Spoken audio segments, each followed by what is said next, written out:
Kalau Anda ingin merancang atau membuat kolam Anda sendiri, penting sekali untuk Anda mengetahui jenis-jenis aplikasi filter biologis. Bagaimanapun, kalau kolam Anda dibuat oleh orang lain, Anda penting juga untuk memahaminya agar Anda tahu bagaimana kolam Anda beroperasi.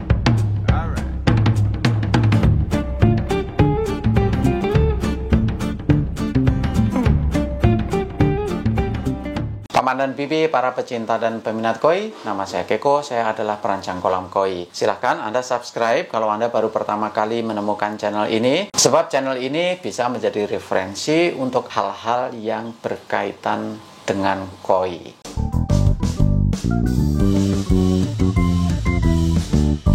Tentang filter biologis untuk kolam koi kita yang merupakan sebuah captive aquaculture atau sering juga disebut dengan istilah RAS, Recirculating Aquatic System. Filternya ada 3 macam cara beroperasinya. Yang pertama yang kita sebut sebagai static submerge. Apa artinya aplikasi filter static submerge? Static artinya memang statis, medianya itu tidak bergerak. Submerge tenggelam atau ditenggelamkan.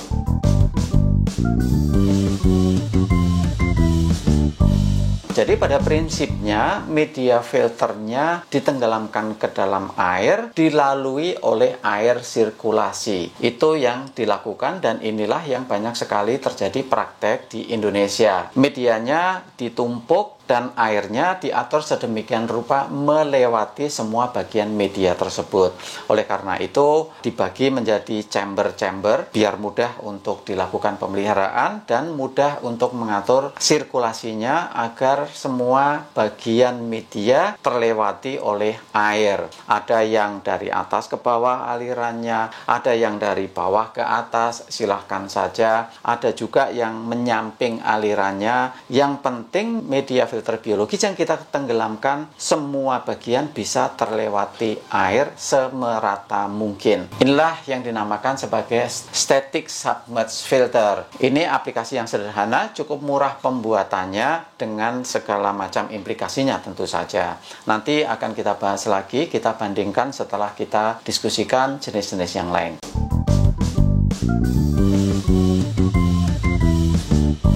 Jenis kedua, kita mengenal yang namanya moving filter, sering disebut MBBR, Moving Bed Bioreactor. Jadi sebagai sebuah reaktor biologis dengan cara moving atau digerakkan. Maksudnya adalah media yang kita letakkan di dalam filter kita selalu digerakkan terus-menerus, tidak diam. Biasanya untuk menggerakkan media ini dipergunakan pompa udara, sekaligus sebagai aerasi, sekaligus dimanfaatkan untuk menggerakkan. Kenapa harus dengan cara seperti itu? Karena dengan MBBR, dengan Moving Bed Bioreactor, nitrification rate atau laju nitrifikasinya akan lebih besar dibandingkan dengan static submerge sebenarnya. Dengan volume ruang filter yang sama, MBBR akan bisa memproses lebih banyak amonia pada waktu yang sama dibandingkan dengan static submerge. Kenapa bisa demikian? Ini lepas dari jenis media yang kita pergunakan, lepas dari SSA atau Specific Surface Area dari media yang kita pergunakan. Kalau medianya selalu bergerak terus-menerus, maka media ini akan senantiasa bersih, semua kotoran yang menempel di badan media akan selalu terlepas terus-menerus. Kalau permukaan media bersih,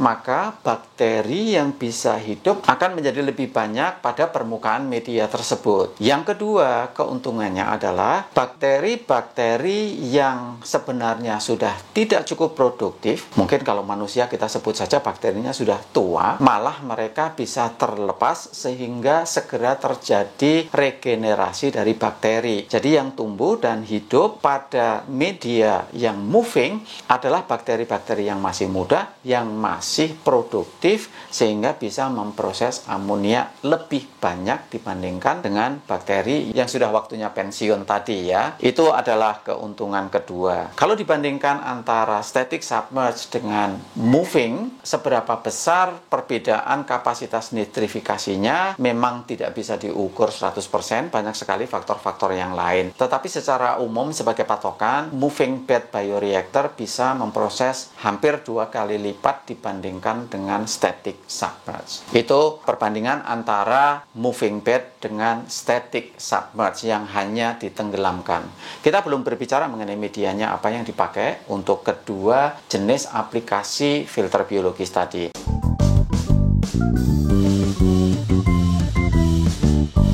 Jenis yang ketiga adalah trickle filter, artinya filternya menetes dari atas.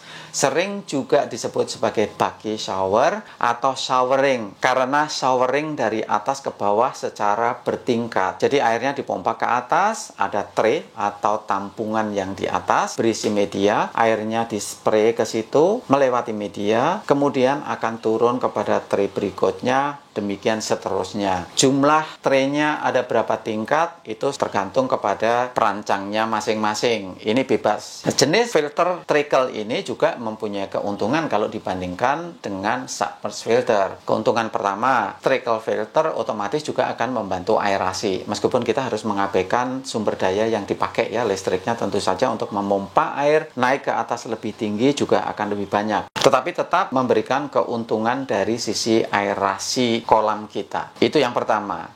Yang kedua, keuntungan seperti yang diperoleh pada moving bed bisa diperoleh juga karena kotoran, lumpur relatif tidak akan tinggal diam di dalam media yang kita pergunakan karena memang dia vertikal aliran airnya, sehingga lumpurnya juga akan cenderung terbawa turun dan hilang dari badan media, sehingga lebih banyak permukaan media yang bisa dihuni oleh bakteri penitrifikasi. Apakah kemudian bakteri penitrifikasinya secara otomatis juga akan mengalami regenerasi seperti moving bed? Itu akan terjadi juga seperti itu, sehingga keseluruhan kapasitas nitrifikasinya kurang lebih juga menjadi 2 kali lipat dibandingkan dengan static submerge.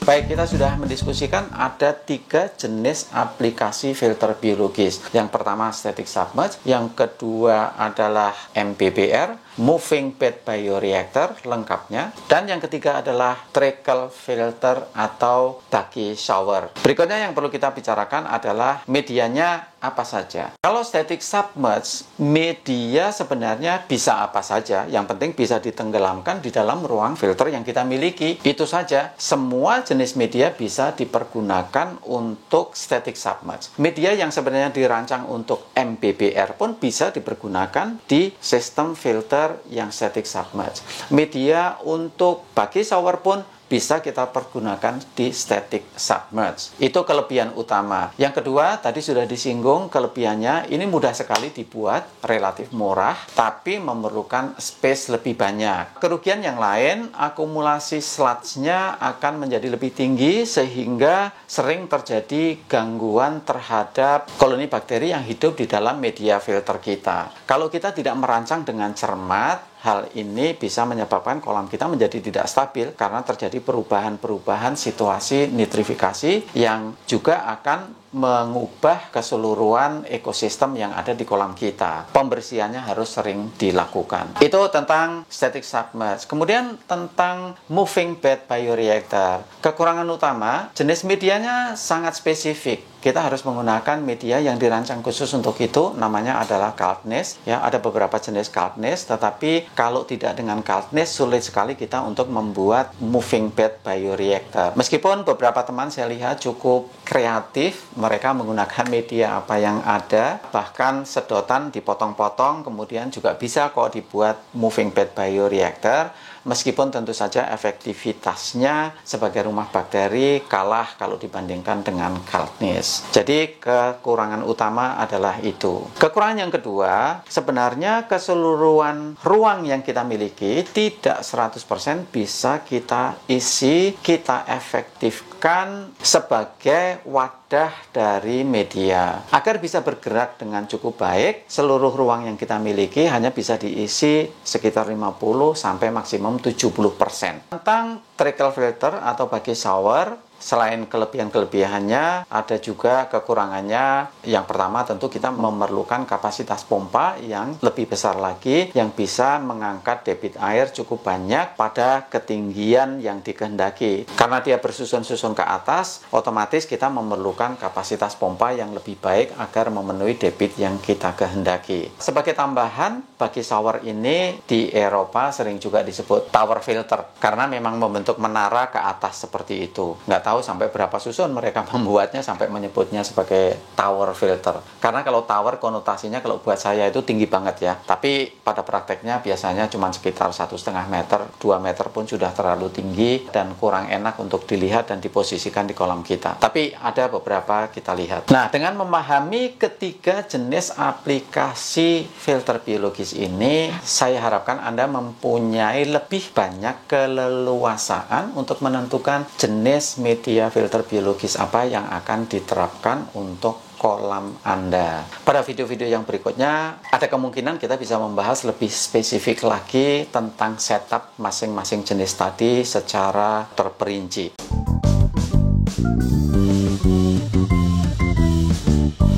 Mama dan Bibi, para pecinta dan peminat koi, saya Keko. Terima kasih banyak. Semoga koi-koi kita berbahagia. Ciao.